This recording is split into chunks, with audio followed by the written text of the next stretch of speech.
What's up with Corbin Burnes? Let's find out on Fantasy Baseball Today in 5.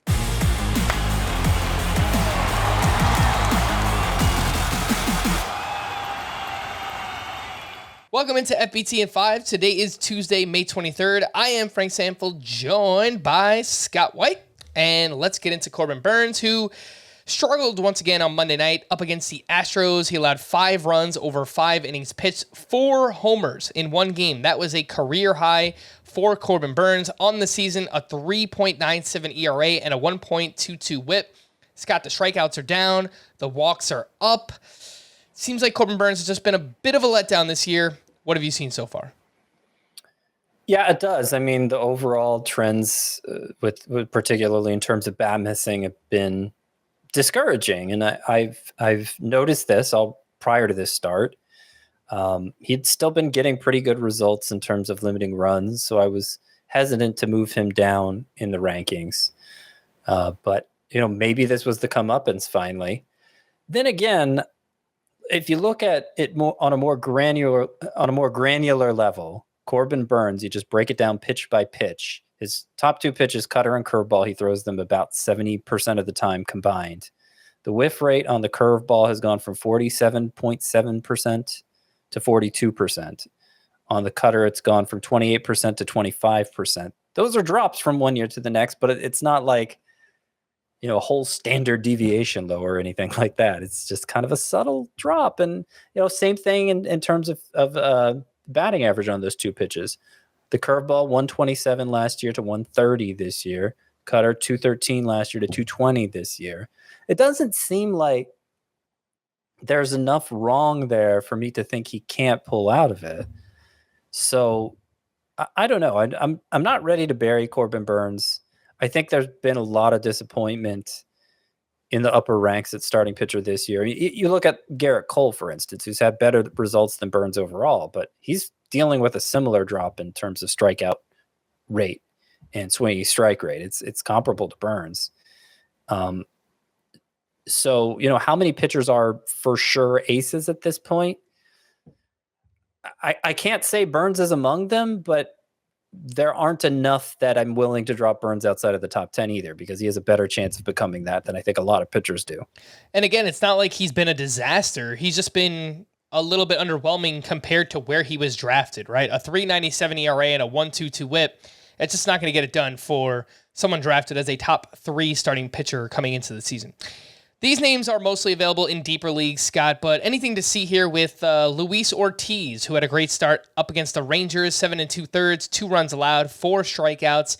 Tommy Henry has allowed exactly 2 earned runs in 3 of his last 4 starts and had 18 swinging strikes at the Phillies on Monday.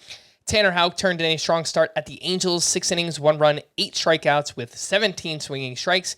And Jaime Barria on the other side of that game, 8 shutout innings, only 2 hits, 0 walks, 6 strikeouts for him. Again, it's got deeper leagues, but anything to see here with Barria, Houck, Tommy Henry, and Luis Ortiz? Well, the one I'm most interested in by far is Tanner Houck, because he's been missing a lot of bats all year, but especially his last 2 starts. 17 swinging strikes on 83 pitches in this one, 15 swinging strikes on 75 pitches in the last one. So he's been efficient, low number of pitches there, and yet a very high number of whiffs. In particular, his splitter, he threw in this start, he threw it close to 20% of the time. It was responsible for 6 of the 17 whiffs. That's a pitch he has not featured much at all this year, even though it has a 50% whiff rate overall. So if he can keep increasing its use like he did in this most recent start, then he may really be onto something. But even without that splitter, like I said, seems like Houck's trending the right direction, or at least showing significant upside there with the strikeout potential. His ERA is only 4.99, so it hasn't, even though there are some encouraging underlying signs there, it hasn't really affected the forward-facing numbers like we'd like to see for Tanner Houck. He's in a very similar spot, I would say, to Michael Kopech, who has some of the same sort of things going on. So I want to call Tanner Houck a must-add yet, but he may be trending that direction. Let's stick in deeper leagues here, Scotty, and a few outfielders that caught my eye on Monday night. Eddie Rosario is having a strong May. So is Marcello Ozuna, his teammate. Ozuna in the month, 351 batting average with 6 homers and 16 RBI. Mickey Moniak went 2 for 4 with his 3rd home run and has started 7 of the Angels' last 10 games.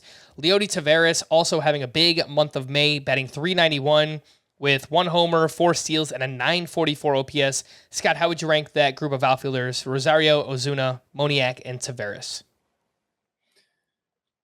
I think Ozuna's a distant first here, which isn't to say that he's an especially high priority off the waiver wire either. Obviously, it's hard to trust him, but I think of this group, Ozuna's the one who has a chance, however slim, to become a real impact player in fantasy. Certainly he's performed like that in May after a dreadful April, after a dreadful last couple years, but we've seen him be a fantasy stud in the past. We've seen him kind of fall out of favor in fantasy and come surging back before. So it's not crazy to think he could do it again. He's more of a stash at this point, but I have some interest in 5 outfielder leagues in Ozuna. I'll go Moniak second just because we're unsure what he can be, but I don't like that he's striking out 40% of the time and that he faces the threat of Taylor Ward as far as playing time goes. Eddie Rosario third. Just don't think he's going to play enough. Sits against left-handers. And Leody Taveras fourth because not a lot of power potential there. All right, for more extensive fantasy baseball coverage, listen to the Fantasy Baseball Today podcast on Spotify, Apple Podcasts, the Audacy app, or anywhere else podcasts are found. Thanks for listening to Fantasy Baseball Today in 5, and we'll be back again tomorrow. Bye-bye.